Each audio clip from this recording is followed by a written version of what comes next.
Hello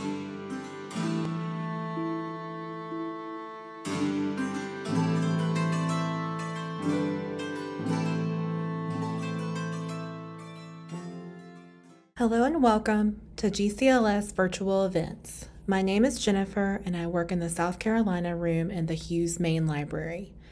Today I'm sharing some tips for planning a genealogy research trip.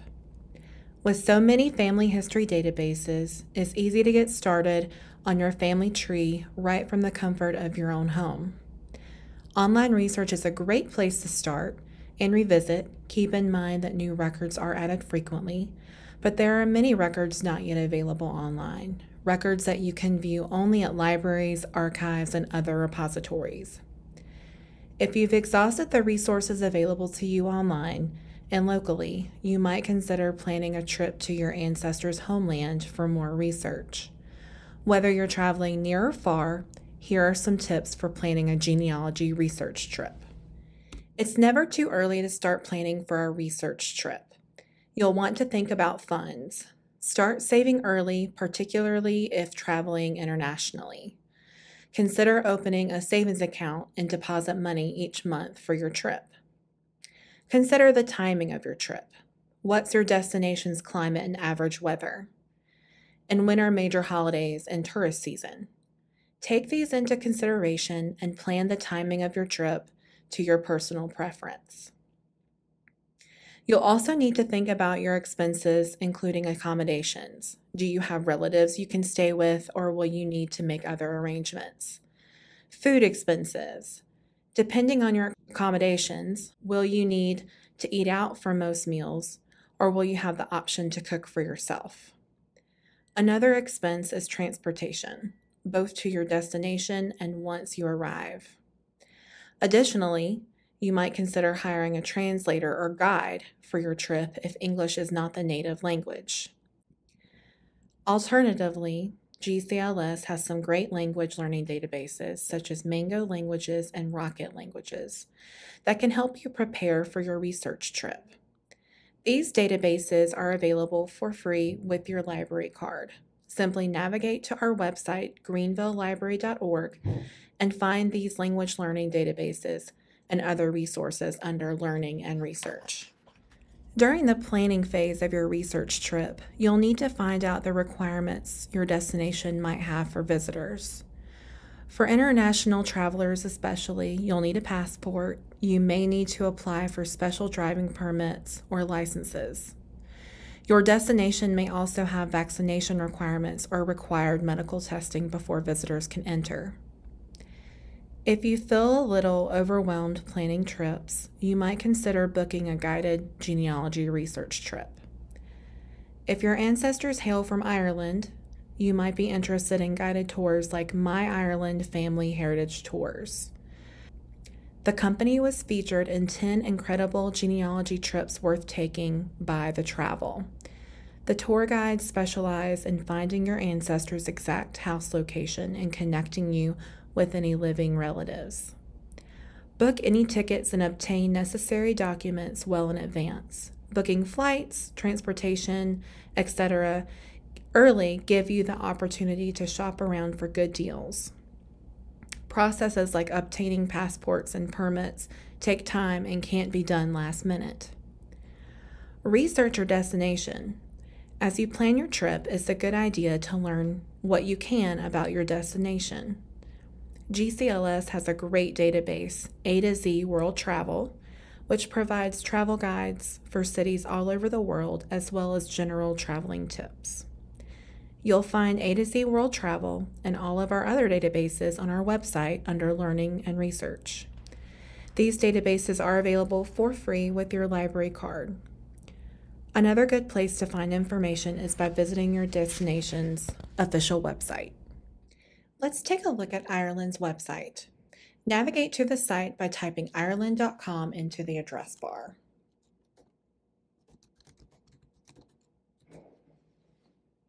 And you can find lots of great information that will be important in planning your trip.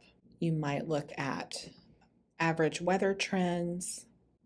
This has a helpful little dial where you can see the weather today and you can choose different months of the year to see average weather trends.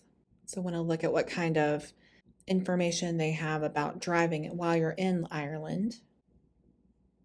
So here are their top 5 tips for information about what side of the road to drive on, the signpost, and you can see here that you will need an international driving permit if you decide you want to drive during your visit. Information on the roads in Ireland, and information about the driving laws and license and insurance. Very helpful information in planning your trip, especially if you are going to rent a car and drive while you're there. Since we are planning to do genealogy research, we'll want to see if they have anything concerning genealogy resources, and they do.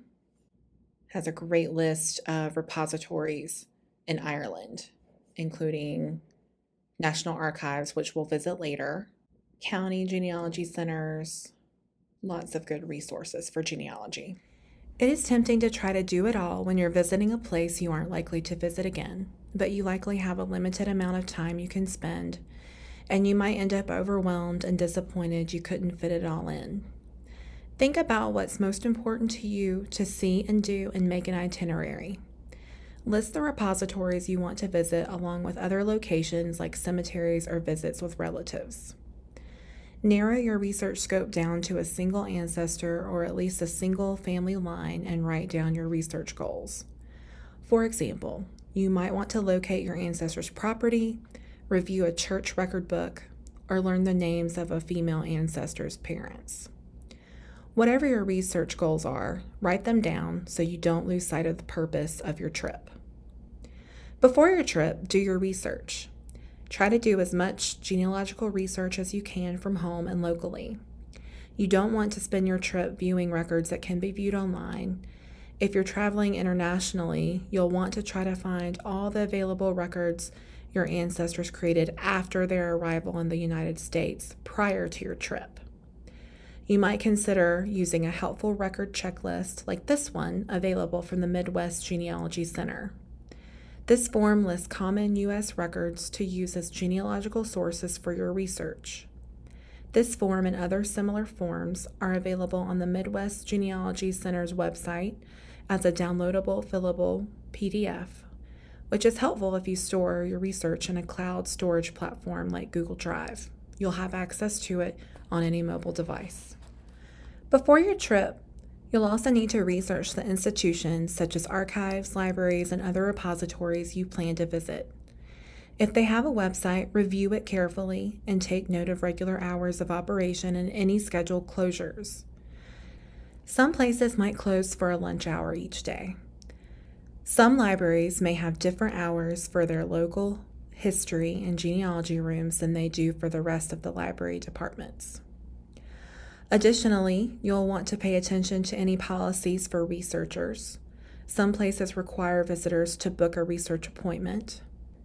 Take note of what you can and cannot bring with you into a research room. Almost always, food and drink are prohibited, including water. Additionally, researchers may not be allowed to bring in backpacks or bags. Peruse the online catalog if available. Make a list of materials you'd like to view. Be sure to check out WorldCat. WorldCat is the largest library catalog connecting users to the collections of over 10,000 libraries worldwide. Another great resource is ArchiveGrid. ArchiveGrid is a catalog of archival collections held by libraries, archives, museums, and historical societies. Book appointments. As mentioned before, booking an appointment may be a requirement for researchers. Some materials might be stored off-site, and staff members need advance notice in order to retrieve them for your visit. Even if an appointment is not required, it's still a good idea to contact staff to let them know when you'll be there and what materials you'll need. Staff can better prepare for your visit if you communicate your research goals and any specific materials you need to view during your visit. Let's take a look at the National Archives of Ireland website. To navigate to this website, simply type nationalarchives.ie into the address bar of your browser. Right away, we can see that the National Archives is open to the public by appointment only, and they currently do not have any restrictions on visitor numbers, but still advise visitors to pre-book. Here are their hours: open Monday through Friday, 10 to 5. Here is a link to where you can book your visit now. And in order to consult records, it's necessary to hold a valid reader's ticket. Let's take a look and see what all you have to do to apply for a reader's ticket. This gives you information. Applications for a reader's ticket can now be made online in advance of a visit, but tickets will only be issued in person. Right here, they have rules for readers and using the reading room. Different rules: no children under 16 years of age unless prior approval has been given. This has information about what you can bring with you into the reading room. And yes, here you have to leave personal belongings, including bags, handbags, carrying cases, briefcases, books, and newspapers, in secure lockers. Cameras are permitted, but no flash photography. Let's take a look at ordering archives in advance. You can order archives in advance of your visit, but they have to be stored off-site. And only readers with a reader's ticket number may order archives in advance of a visit. And you have to know the correct reference code. Maximum of 6 items can be ordered from off-site storage at any one time. Archives stored on-site will be produced on the day of your visit, so it's still useful to create that list, to look at the online catalog here and make a list. So let's say we wanted to look what kind of ledgers they have in the collection. Let's say you had ancestors in County Cavan. Here is a ledger of the Lord and Lady Farnham on their estates in County Cavan from 1904. Here's the reference number they're talking about. This is what you would want to have when you arrive. Looks like this would be, I don't see anywhere where you can order it, so it looks like this is kept on site. It would be useful to have the title and the reference number, so when you arrive, they can retrieve that for you. Here at the bottom of the page, you can find some contact information. There's phone numbers, email. You can email them if you have any questions about the catalog, and to find information on collections that have not been cataloged. In addition to clothing and toiletries, you'll want to bring items that will be helpful during your research trip. Bring your genealogical research and related documents. Physical files will be hard to easily carry with you, so you might consider using cloud storage. For example, I use Google Drive to house my research. I use fillable PDF forms for my pedigree charts and any other forms, and it's easy to upload scanned documents. You can access this from any computer or mobile device. Additionally, Google Drive is free up to 15 gigabytes. Bring a digital camera or smartphone. Many repositories have scanners and copiers, but you may also be allowed to take pictures of documents with your phone. You may also want to bring flash drives. For example, our flatbed scanner here in the South Carolina room allows users to scan and send documents to an email or to save to a flash drive. Scanning and sending to email is helpful when you only need to scan a handful of documents. When scanning many documents, it's more convenient to save the scans to a flash drive. Many repositories have pencils and scrap paper available for researchers, but it's a good idea to be prepared with your own. Additionally, bring money for research incidentals like copies, parking, and snacks. No matter how much or how well you plan, unexpected events may occur and change some of your plans. During your trip, have fun, of course, and be flexible. Have some backup ideas in mind or listed on your itinerary in case of unexpected events. For example, the library you booked a research appointment for is closed due to unexpected maintenance issues. Instead, visit a cemetery you originally weren't able to fit in, or go explore your ancestors' hometown. Take lots of photographs to capture your memories of the trip.